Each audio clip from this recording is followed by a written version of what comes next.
Rahim welcome to Allama Iqbal public primary school Kasur. अस्सलाम वालेकुम students, कैसे हैं आप? उम्मीद करते हैं आप सब खैरियत से होंगे। जैसा कि स्टूडेंट्स आप जानते हैं कि हमने फर्स्ट लेक्चर में साइंस का क्वेश्चन नंबर 1 पढ़ा था।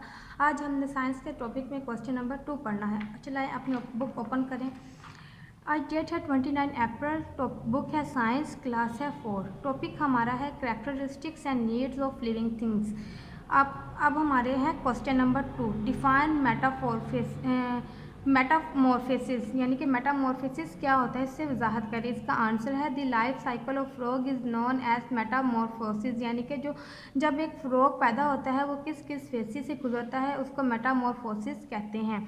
आइए अब हम अपने अगले क्वेश्चन की तरफ बढ़ते हैं। Question number 3, name the factors necessary for the survival of living organisms, यानी कि जो जानदार हैं, जो इंसान है, उनको ज़िंदा रहने के लिए किन किन चीज़ों की ज़रूरत होती है, उनके नाम लिखिए। इस आंसर है there are 5 basic items that all living things need, यानी कि 5 बेसिक आइटम्स हैं जिनको ज़िंदा रहने के लिए इंसान को ज़रूरत होती है। दे आर सनलाइट, सूरज की रोशनी, एयर हवा, हैबिटेट विद राइट टेम्परेचर, यानी कि ज़िंदा रहने के लिए इंसानों को एक परमानेंट टेम्परेचर की ज़रूरत होती है, ना वो ज़्यादा ठंडा हो ना ज़्यादा गर्म हो, यानी कि उसके दरमियान वाला मुतबादिल हो।